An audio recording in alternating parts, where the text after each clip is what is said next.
ఇప్పటివరకు నా వీడియోస్ చూస్తూ నన్ను సపోర్ట్ చేస్తూ వచ్చిన మీ అందరికీ నా నమస్కారాలు.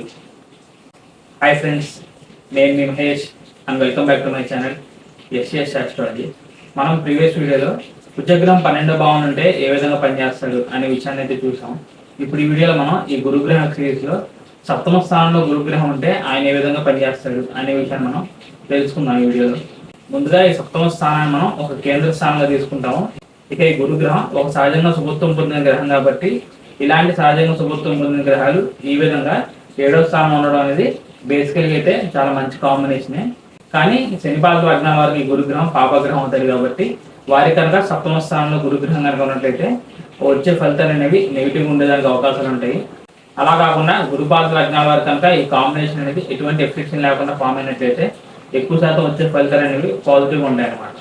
ఇప్పుడు మనం ఏం చేద్దాం అంటే ఈ ప్లేస్మెంట్ అనేది ఎప్పుడు పాజిటివ్గా పనిచేస్తుంది, ఎప్పుడు నెగిటివ్గా పనిచేస్తుంది అనే విషయాన్ని మనం తెలుసుకున్నాము. ఒకవేళ మీ లగ్నానికి గురుగ్రహం శుభుడుగా ఉండి ఎటువంటి ఎఫెక్షన్ లేకుండా బలంగా కనుక ఈ సప్తమ స్థానంలో ప్లేస్ అయినట్లయితే అప్పుడు ఆయన ఈ సప్తమ స్థానానికి సంబంధించిన విషయాల్లో పాజిటివ్గా పనిచేస్తాడు. ఈ సప్తమ స్థానాన్ని మనం కలత్ర స్థానంగా మనకు వచ్చే భార్య గురించి, లేకపోతే భర్త గురించి, అండ్ అలాగే పబ్లిక్ రిలేషన్స్ గురించి, పార్ట్నర్షిప్ గురించి, మనం ఏదైనా బిజినెస్ చేస్తే దాని గురించి ఈ విషయాన్ని ఇండికేట్ చేస్తుంది. ఇటువంటి స్థానంలో ఇప్పుడు మీ లగ్నానికి ఒక పాజిటివ్ గ్రహం ఒక ప్లేస్మెంట్ అనేది ఉంది కాబట్టి ముందుగా ఈ పర్సన్స్ అనే వాళ్ళకి పబ్లిక్ రిలేషన్స్ అనేవి చాలా అనుకూలంగా ఉండేదానికి అవకాశాలు ఉంటాయి. అంటే ఒక రకంగా ఈ పర్సన్స్ అనే వాళ్ళకి సొసైటీలో ఒక మంచి పేరు అండ్ అలాగే గౌరవం అనేది ఉంటాయన్నమాట. ఇదే విధంగా వీళ్ళకి వచ్చే వైఫ్ ఆర్ హస్బెండ్ అనే వాళ్ళు చాలా మెచ్యూరిటీగా అండ్ అలాగే వీళ్ళకి మంచి గైడెన్స్ ఇచ్చే విధంగా వాళ్ళు ఉండే అవకాశాలు అనేవి ఉంటాయి.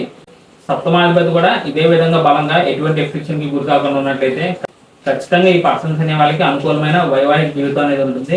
ఈ విధంగా ఇప్పుడు గురుగ్రహం అనుకూలంగా ఉండడం వల్ల ఈ పర్సన్స్ అనే వాళ్ళకి ఈ గురుదశలు అనేది వచ్చినప్పుడు వాళ్ళ మ్యారేజ్ లైఫ్ లో మంచి ప్రాస్పరిటీ అనేది అచీవ్ చేయడం కానీ, లేకపోతే వీళ్ళు ఏదైనా బిజినెస్ చేస్తున్నా ఆ బిజినెస్ లో మంచి గ్రోత్ అనేది రావడం, సామాజిక సంబంధాలు ఇంకా బలంగా మారడం, ఇటువంటి ఫలితాలు అనేవి అక్కడ గురుగ్రహం ఇస్తాడు. ఇప్పుడు అలా కాకుండా మీకు ఆ సప్తమ స్థానం ఉన్న గురుగ్రహం మీ లగ్నానికి ఒక పాపగ్రహం ఉన్నా, లేకపోతే సప్తమ స్థానంలో బాగా బలహీనంగా ఉండి ఏదైనా ఎఫెక్షన్ గురైతే అప్పుడు ఖచ్చితంగా గురుగ్రహం ఆ సప్తమ స్థానానికి సంబంధించిన విషయాల్లో నెగిటివ్గా పనిచేసే అవకాశాలు ఉంటాయి. దీనివల్ల ఏమవుతుందంటే నేను ఇందాక చెప్పిన ఫలితాలని ఆపోజిట్గా పనిచేసే అవకాశాలు ఉంటాయి. అంటే ఈ పర్సన్స్ అనే వాళ్ళకి ముందుగా అసలు ఎటువంటి పబ్లిక్ సపోర్ట్ అనేది ఉండదు. అంటే పబ్లిక్ రిలేషన్స్ అనేవి ఈ పర్సన్స్ అనే వాళ్ళకి అంత అనుకూలంగా ఉండకపోవచ్చు.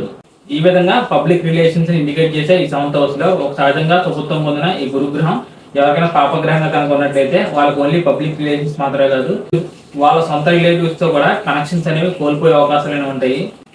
ఈ విధంగా బంధువర్గం నుంచి ఎటువంటి సపోర్ట్ అనేది ఉండదు. సప్తమ స్థానాన్ని మనం కలత స్థానంగా కూడా చెప్తాం కాబట్టి ఈ పర్సన్స్ అనే వాళ్ళకి వీళ్ళ వైఫ్ ఆర్ హస్బెండ్ వల్ల ప్రాబ్లమ్స్ అండ్ ఇష్యూస్ అనేవి మాత్రమే వస్తాయి, కానీ వాళ్ళ వల్ల ఎటువంటి లాభం కానీ లేకపోతే సపోర్ట్ అండ్ గైడెన్స్ కానీ వీళ్ళకి లభించడం చాలా కష్టంగా మారే అవకాశాలు ఉంటాయి. ఇంకా అక్కడ సప్తమ స్థానంలో ఏమైనా పాపగ్రహాలు ఉన్నా, లేకపోతే సప్తమాధిపతి కూడా ఇదే విధంగా ఎఫెక్షన్ గురైతే ఈ పర్సన్స్ అనే వాళ్ళకి ఒక్కోసారి రిలేషన్స్ పట్ల వ్యక్త భావం కూడా ఈ గురుగ్రహం కలగజేస్తాడు. ఇప్పుడు నేను చెప్పిన ఈ నెగిటివ్ ఫలితాలన్నీ ప్రధానంగా వీళ్ళకి ఈ గురుదశలు అనేవి రన్ అవుతున్నప్పుడు జరుగుతాయి అన్నమాట. తర్వాత మనం గురుగ్రహం యొక్క దృష్టి విషయానికి వచ్చినట్లయితే ఈ సప్తమంలో ఉన్న గురుగ్రహం యొక్క పంచమ దృష్టి అనేది అక్కడ 11వ స్థానం మీద ఉంది. ఈ 11వ స్థానం మనం లాభస్థానంగా మన సక్సెస్ గురించి, ప్రాఫిట్స్ గురించి, గెయిన్స్ గురించి, మన ఎల్డర్ సిబ్లింగ్స్ గురించి అంటే అన్నయ్య అవ్వచ్చు, అక్క అవ్వచ్చు, మన గోల్స్ అండ్ అంబిషన్స్ గురించి వీటి గురించి ఇండికేట్ చేస్తుంది. ఇప్పుడు మీ లగ్నానికి ఫర్ ఎగ్జాంపుల్ గా గురుగ్రహం పాజిటివ్ ఉంది, అప్పుడు ఆయన పంచమ దృష్టి అనేది ఈ విధంగా 11వ స్థానం మీద కనుక ఉన్నట్లయితే ఖచ్చితంగా ఈ పర్సన్స్ అనే వాళ్ళకి ఈ గురుదశలు అనేవి వచ్చినప్పుడు వాళ్ళు అనుకున్న అంబిషన్ కానీ గోల్ కానీ రీచ్ అయ్యే అవకాశాలు అనేవి ఉంటాయి. అండ్ అలాగే వ్యక్తిగతంగా కానీ లేకపోతే ఫైనాన్షియల్గా కానీ వీళ్ళకి మంచి గ్రోత్ అనేది కనిపిస్తుంది. ఇదే విధంగా వీళ్ళకి స్నేహితుల నుంచి, సొసైటీ నుంచి అండ్ అలాగే వీళ్ళ ఎల్డర్ సిబ్లింగ్స్ అయినా అన్నయ్య అవ్వచ్చు, అక్క అవ్వచ్చు, వాళ్ళ మధ్య రిలేషన్స్ అనేవి చాలా బలంగా ఉంటాయి. అండ్ అలాగే వాళ్ళ సపోర్ట్ అనేది వీళ్ళకి ఎప్పుడు ఉండే అవకాశాలు అనేవి ఉంటాయి అన్నమాట. ఇప్పుడు అలా కాకుండా మీ లగ్నానికి గురుగ్రహం నెగిటివ్ ఉంది, అప్పుడు ఆయన పంచమ దృష్టి అనేది ఈ 11వ స్థానం మీద కనుక ఉన్నట్లయితే ముందుగా 11వ స్థానానికి సంబంధించిన కారకత్వం అనేది దెబ్బతినే అవకాశం ఉంటుంది. కాబట్టి ఈ పర్సన్స్ అనే వాళ్ళకి సిబ్లింగ్స్ మధ్య రిలేషన్ అనేది బలహీనంగా ఉంటుంది. అండ్ అలాగే వీళ్ళు ఎక్కువ శాతం స్నేహితుల వల్ల నష్టపోయే ప్రమాదాలు కూడా ఉంటాయన్నమాట. ఈ విధంగా ఇప్పుడు మీకు గురుగ్రహం నెగిటివ్ ఉండి లాభస్థానాన్ని చూస్తున్నాడు కాబట్టి ఈ గ్రహం యొక్క దశలైన వచ్చినప్పుడు ఈ పర్సన్స్ అనే వాళ్ళని వ్యక్తిగతంగా కానీ లేకపోతే ఆర్థికంగా కానీ నెగిటివ్ గా దెబ్బతీసే అవకాశాలు కూడా ఉంటాయన్నమాట. తర్వాత మనం ఈ గురుగ్రహం యొక్క సప్తమ దృష్టి అనేది అక్కడ డైరెక్ట్ గా లగ్న స్థానం మీద ఉంది. సో గురుగ్రహం పాపగ్రహం ఉన్నా, శుభగ్రహం ఉన్నా, ఎవరికైనా గురుగ్రహం లగ్నంలో ఉన్నా లేకపోతే లగ్నాన్ని చూసినా లక్ష పాపాలను హరించి కోటి శుభ ఫలితాలు ఇస్తారు అని చెప్తూ ఉంటారు. కాబట్టి ఖచ్చితంగా అక్కడ గురుగ్రహం బలంగా ఉన్నా లేకపోతే బలహీనంగా ఉన్నా గురుపాద లగ్నాల వారికి మాత్రం ఈ కాంబినేషన్ ఖచ్చితంగా పాజిటివ్ గా పనిచేస్తుంది. దీని కారణంగా ఈ పర్సన్స్ అనే వాళ్ళకి మంచి ఇంటెలిజెన్స్ తో పాటు మోరల్స్ అండ్ ఎథిక్స్ అనేవి వాళ్ళు ఉంటాయి.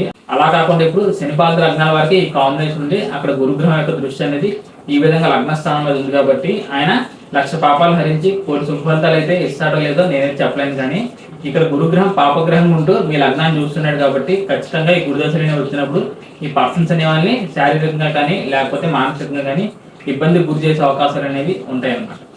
ఇక చివరిగా ఈ గురుగ్రహం యొక్క 9వ దృష్టి అనేది డైరెక్ట్ గా థర్డ్ హౌస్ మీద ఉంది. ఈ తృతీయ స్థానం మనం విక్రమ స్థానంగా మనకన్నా చిన్నవారైన సిబ్లింగ్స్ గురించి మన వే ఆఫ్ కమ్యూనికేషన్ గురించి ఇండికేట్ చేస్తుంది. మీ లగ్నానికి గురువు పాజిటివ్ ఉంటూ అప్పుడైన 9వ దృష్టి అనేది ఈ విధంగా ఈ తృతీయ స్థానం మీద కనుక ఉన్నట్లయితే ఇక్కడ థర్డ్ హౌస్ అనేది హార్డ్ వర్క్ ఇండికేట్ చేస్తుంది. కాబట్టి సో ఖచ్చితంగా ఈ పర్సన్స్ అనే వాళ్ళకి ఈ గురుదశలో వాళ్ళు కష్టపడిన దానికి ఫలితం అనేది వచ్చే అవకాశాలు అనేవి ఉంటాయి. అండ్ అలాగే ఈ పర్సన్స్ యొక్క వే ఆఫ్ కమ్యూనికేషన్ చాలా మెచ్యూరిటీగా ఉంటుంది. వీళ్ళ యంగర్ సిబ్లింగ్స్ అంటే వీళ్ళ తమ్ముడు అవ్వచ్చు లేకపోతే చెల్లి అవ్వచ్చు, వాళ్ళ మధ్య రిలేషన్స్ అనేవి స్ట్రాంగ్ గా ఉంటాయి. ఇప్పుడు అలా కాకుండా గురువు మీకు నెగిటివ్ ఉండి అప్పుడైన 9వ దృష్టి అనేది ఈ విధంగా ఈ తృతీయ స్థానం మీద కనుక ఉన్నట్లయితే ఆల్రెడీ గురుగ్రహం పాపగ్రహం ఉంటూ ఆయన యొక్క 7వ దృష్టి అనేది లగ్నం మీద ఉండడం వల్ల శారీరకంగా ఇబ్బంది పెడుతున్నాడు. ఇదే విధంగా పాపగ్రహం ఉంటూ ఇప్పుడు ఆయన 9వ దృష్టి కూడా ఈ తృతీయ స్థానం మీద ఉండడంతో ఇక్కడ తృతీయ స్థానం అనేది మనం చేసే హార్డ్ వర్క్ గురించి సెల్ఫ్ ఎఫర్ట్స్ గురించి ఇండికేట్ చేస్తుంది. కాబట్టి సో మనకు వచ్చే హార్డ్ వర్క్ అవ్వచ్చు లేకపోతే ప్రాబ్లమ్స్ అండ్ ఇష్యూస్ అవ్వచ్చు ఇంకా ఈ గురుదశలో పెరిగే అవకాశాలు అనేవి ఉంటాయన్నమాట. ఇక చివరిగా ఈ కాన్సెప్ట్ గురించి మీకు అర్థమయ్యేలా చెప్పడానికి నేను ఇక్కడ ఎగ్జాంపుల్ తీసుకుంటున్నాను. నేను ఇక్కడ కర్కాటక లగ్నాన్ని ఎగ్జాంపుల్ తీసుకుని 7వ స్థానంలో ఈ గురుగ్రహాన్ని తీసుకున్నాను. ఈ లగ్నం వారి గురువుకి షష్ఠ భాగ్యాధిపత్యం అనేది వచ్చింది. ఏదైనప్పటికీ భాగ్యాధిపత్యం రావడం వల్ల ఈ కర్కాటక లగ్నం వారి గురుగ్రహం ఖచ్చితంగా శుభగ్రహం అవుతాడు. ఈ విధంగా ఇప్పుడు ఈ లగ్నానికి యోగకారకమైన గురుగ్రహం ఇక్కడ 7వ స్థానంలో నీచ స్థితిని పొందాడని చెప్పొచ్చు. దీని కారణంగా ఈ పర్సన్స్ అనే వాళ్ళకి ఈ 6th house and 9th house సంబంధించిన విషయాల్లో ప్రాబ్లమ్స్ అండ్ ఇష్యూస్ అనేవి వాళ్ళ లైఫ్ లో ఉంటాయి. అంటే ఒక రకంగా ఈ కాంబినేషన్ అనేది శారీరక ఆరోగ్యానికి నెగిటివ్ గా పనిచేయడమే కాకుండా ఇక్కడ భాగ్యస్థానం కూడా వచ్చింది. కాబట్టి ఈ పర్సన్స్ యొక్క ఫాదర్ కూడా ఈ కాంబినేషన్ అనేది అంత పాజిటివ్ కాంబినేషన్ అయితే కాదు. ఇంకా అక్కడ 9వ స్థానంలో ఏమైనా పాపగ్రహాలు ఉన్నా రవి శని రాహు గ్రహాలకి ఏమైనా సంబంధం అనేది ఫామ్ అయినట్లయితే ఒక్కోసారి ఖచ్చితంగా పితృదోషాన్ని కూడా ఇచ్చే అవకాశం అనేది ఉంటుంది. దానికి తోడు ఈ కర్కాటక లగ్నం వారికి ప్రధాన పాపగ్రహమైన రాహుగ్రహంతో ఈ గురుగ్రహానికి ఏదైనా సంబంధం కనుక వచ్చినట్లయితే ఆ గురుగ్రహం ఇంకా బాగా నెగిటివ్ గా పనిచేసే అవకాశాలు ఉంటాయి. బేసికల్ గా ఈ కర్కాటక లగ్నం వారికి శని గ్రహానికి 7వ అష్టమాధిపత్యం అనేది వచ్చింది. సో శని గ్రహాన్ని కూడా మనం ప్రధానంగా పాపగ్రహంగా తీసుకుంటాం. కానీ నేను ఇక్కడ శని గ్రహాన్ని కన్సిడర్ చేయలేదు. ఎందుకంటే ఇక్కడ ఆల్రెడీ గురుగ్రహం ఈ శనికి సంబంధించిన మకర రాశిలో ఉన్నాడు. ఒకవేళ ఈ గురుగ్రహానికి ఈ శని గ్రహానికి సంబంధం కనుక వచ్చినట్లయితే అంటే శని గ్రహం కూడా ఈ గురువుతో కలిసి ఈ మకర రాశిలో కనుక ఉన్నట్లయితే అది నీచభంగ రాజయోగం అవుతుంది. అప్పుడు ఈ పర్సన్స్ అనే వారికి ఈ గురుదశ అనేది స్టార్టింగ్ లో ప్రాబ్లమ్స్ అనేది ఇచ్చినప్పటికీ చివరిలో ఖచ్చితంగా యోగించే అవకాశం అనేది ఉంటుంది. అండ్ అలాగే ఇక్కడ మీకు చెప్పాల్సిన ముఖ్యమైన విషయం అనేది ఇంకొకటి ఉంది. అదేంటంటే ఇక్కడ ఆల్రెడీ 7వ స్థానంలో ఒక గ్రహం నీచంగా ఉంది. దీని కారణంగా ఇక్కడ 7వ స్థానం అనేది పరోక్షంగా ఎఫ్లిక్షన్ గురవుతుందని మనం చెప్పొచ్చు. అందుకనే ఇక్కడ ఖచ్చితంగా 7వ స్థానానికి ఆధిపత్యం పొందిన ఈ శని గ్రహం ఈ చాట్లో ఖచ్చితంగా బలంగా ఉండడం అనేది చాలా అవసరం. ఎప్పుడైతే ఈ విధంగా 7వ స్థానం అనేది ఎఫ్లిక్షన్ గురైనప్పటికీ ఆ స్థానాధిపతి కనుక బలంగా కనుక ఉన్నట్లయితే ఆ భావానికి సంబంధించిన విషయాల్లో మనకి నెగిటివ్ ఫలితాలు అనేవి కొంతవరకు అయినా తగ్గుతాయి. కాబట్టి ఆ విధంగా చెప్పడం జరిగింది.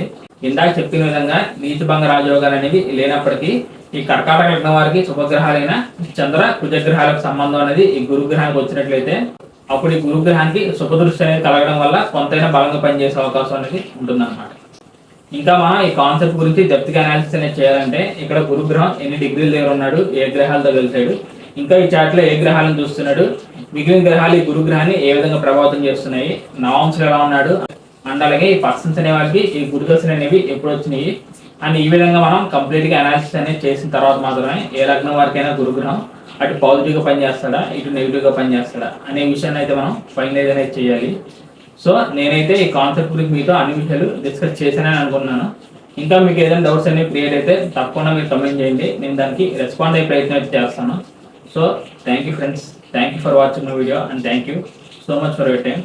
నా సైడ్ నుంచి చిన్న రిక్వెస్ట్ ఏంటంటే మీరు ఎవరైనా కొత్తగా నా ఛానల్ చూస్తున్నా లేకపోతే ఈ వీడియో కనుక చూస్తున్నట్లయితే ఇందులో చెప్పిన విషయాలన్నీ మీకు పాజిటివ్గా ఇన్ఫర్మేటివ్గా అనిపించినట్లయితే తప్పకుండా ఈ వీడియోని అయితే లైక్ చేసి నా ఛానల్ సబ్స్క్రైబ్ చేసుకోండి. ఇక చివరగా ఎవరికైనా పర్సనల్గా కన్సల్టేషన్ తీసుకోవాలి అనే ఉద్దేశం కనుక ఉన్నట్లయితే స్క్రీన్ మీద కనిపిస్తున్న నెంబర్కి వాట్సాప్ కాల్ చేయండి. నేను వచ్చే అప్కమింగ్ వీడియోస్లో మరిన్ని ఇంట్రెస్టింగ్ వీడియోస్తో మరిన్ని ప్లానటరీ కాంబినేషన్స్తో మీ ముందుకు వచ్చే ప్రయత్నం అయితే ఖచ్చితంగా చేస్తాను. అప్పటి వరకు bye friends, see you very soon and Jai Hind.